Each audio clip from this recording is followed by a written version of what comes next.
Yeah, I don't know what they're doing either.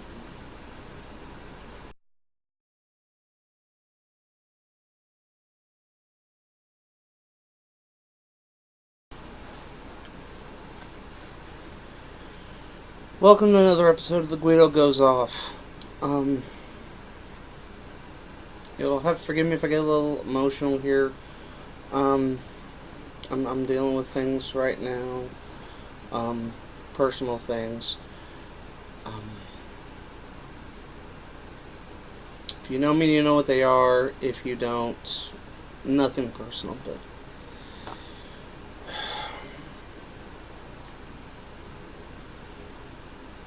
you came here for a show, not to hear me.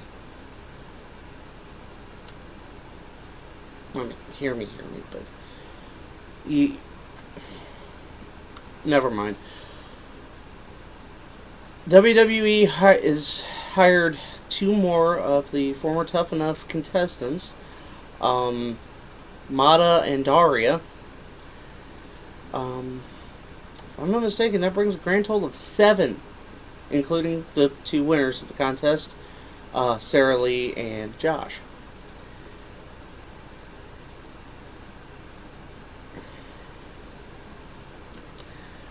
For those of you who saw Mike in the Wheel, you know our opinion of the show. You know how it ran, and honestly, how these people, we Mike and I couldn't get behind any of them. So it wasn't who won so much as who wasn't a complete train wreck.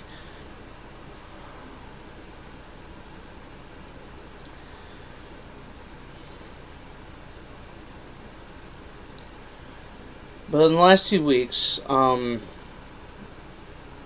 yeah, they signed the two winners. I think honestly, Amanda was signed prior to Sarah Lee even getting her winner's contract. And then you have later on ZZ being signed. Then Patrick last week, and this week you have Mata and Daria. Um, I'm going to generalize first before I get into anything specific. All told, that is seven of the contestants that have been signed. If you're going to sign half the cast, why bother having the show? In my opinion, not to mention the fact that USA will never do another one because the ratings were so horrible because of the game show type atmosphere of it, and the pissy ass little reality show tropes. It was littered with them. I mean, they're forming alliances, which I don't even know why. They didn't get a say. You know, it was America. It was the universe's vote that counted, and so I don't understand why they did that. I don't even understand. And the Miz saving Amanda, basically saying because she was hot, and he said, "Well, that's the kind of diva we have today." And that's the problem with the Divas division today. Is that that's acceptable by WWE standards. The show itself was a train wreck. Honestly, I don't know how it made air, and I'm not surprised that it just I wasn't interested in any of them. If I were any of the judges, I would have said, frankly, let's scrap you guys and get a different 13. That's their decision.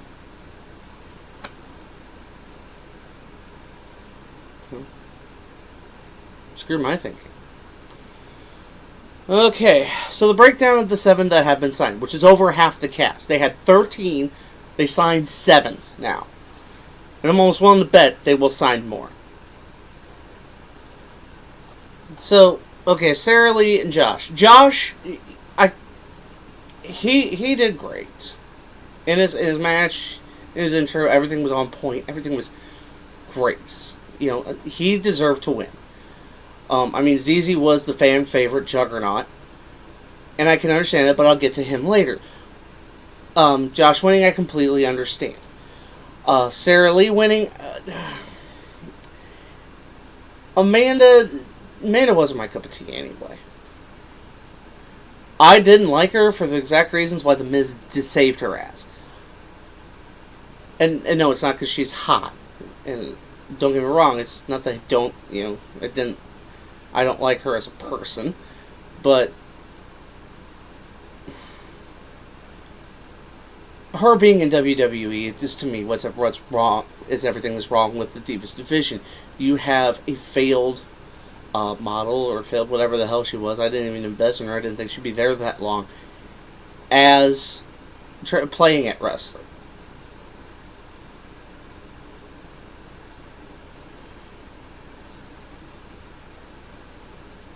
But Sarah Lee just seemed, And that's later on them. She's got a year to improve. Because that's, I believe, how long the developmental contract was. But anyway, so they hired Amanda. Now Amanda's part of the Tough Enough cast. Not Tough Enough. Sorry, the cast of Total Divas. Yeah. Enough said. Moving on. ZZ. Hiring ZZ. Honestly, I like this move. Because he has it. He has that unique mixture of personality and charisma that you can't teach. Hogan said it. You can work around his physical, his physical issues, his lack of conditioning, his lack of definition, his body. That is things you can fix. That is things you can work on. But you can't create it, no matter how hard you try. So, kudos to them for signing him. Patrick, that was a given. Call me crazy, but I have a theory that they had guys in this that they were going to hire anyway. I think Patrick was one of those guys. I think also Mata as well, but I'll get there in a second. Patrick, huge in Maryland, the Maryland area. I do remember distinctly him complaining that even if they were going to sign him, he couldn't afford it. Let's face facts, if WWE wants you, they will get you. I still believe that there is a room somewhere in Brooklyn, New York, where Triple H, Kazuchika Okada, and Shinsuke Nakamura were sitting, where Triple H was asking him, how big of a pile of cash will it take for you guys to come to WWE? Obviously, it wasn't even Big Show big, but I'm digressing. So, Patrick, yeah, that was a given. Patrick had the skills, he had the moves, he had everything. Everything was ready to go. As far as what you're looking for, if you're recruiting wrestlers. Mata.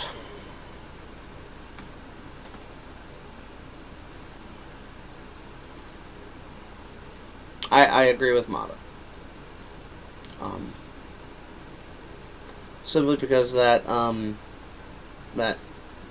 gimmick challenge they had where they had him dress up in that, he found this stuff and he rocked that, and you can call me racist all you want here, but he rocked that Pharaoh stuff. I know he's of Egyptian descent, but seriously, there's something there. Physically he's what WWE looks for. Big, strong dude. I think just bringing out a bit more charisma, as long as there's something there that can be built on, they can do it. Now Daria, the Jersey Devil.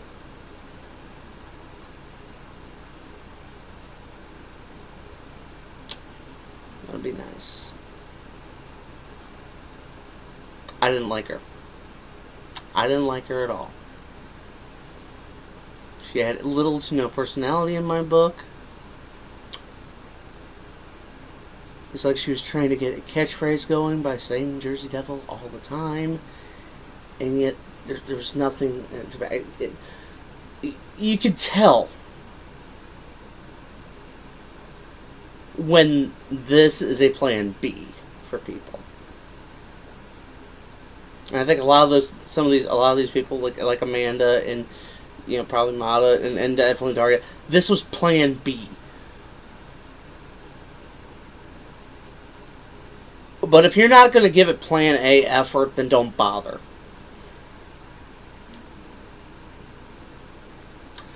So, you get 5 non-winners that have been signed. Now, don't get me wrong. Tough Enough non-winners have had a hell of a lot more success in WWE than those that have won. I think the most successful was Maven as Intercontinental Champion. I mean, I guess you could say John Hennigan. Has had some success. Has had success as as an ECW champion, but it's Ryback's been Intercontinental Champion, but of course, The Miz, former World Champion, also a Tough Enough non-winner. So for ZZ and Amanda and Mata and Patrick and there's hope.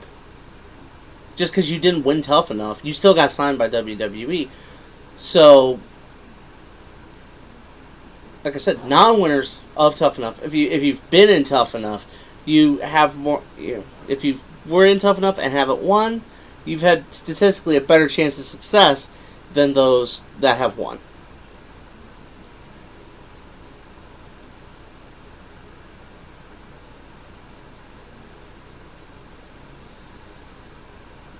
But that's the thing. It's still the thing that doesn't make sense to me. You hire half. You have the contest, and you hire half the cast anyway. Why bother? Why produce the show if you're just going to hire them anyway? And I believe quite a few of these people were planted by WWE.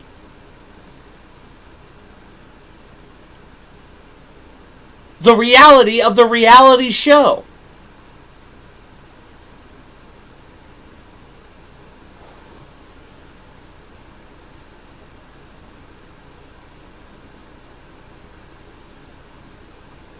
It could be just me.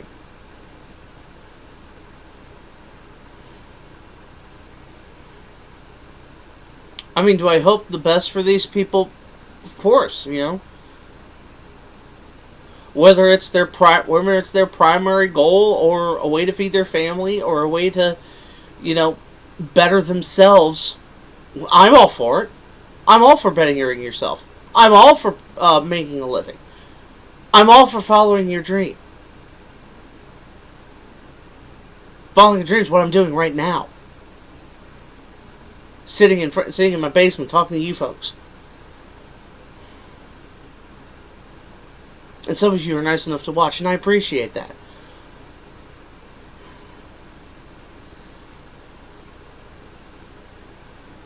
So as much as I might be against it, in the grander scheme of things,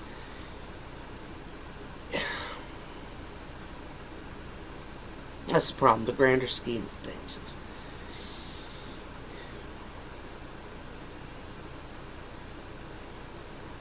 You got people with a lot more experience making these kind of decisions than I do making these kind of decisions. And there's people out there that like every single one of these people. And that is your personal choice. If you want to root for these people, root for these people. You have every right to do so.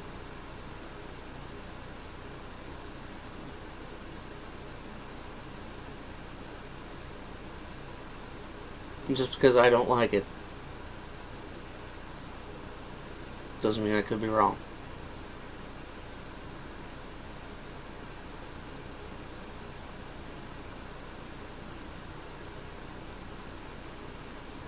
I mean, who knows?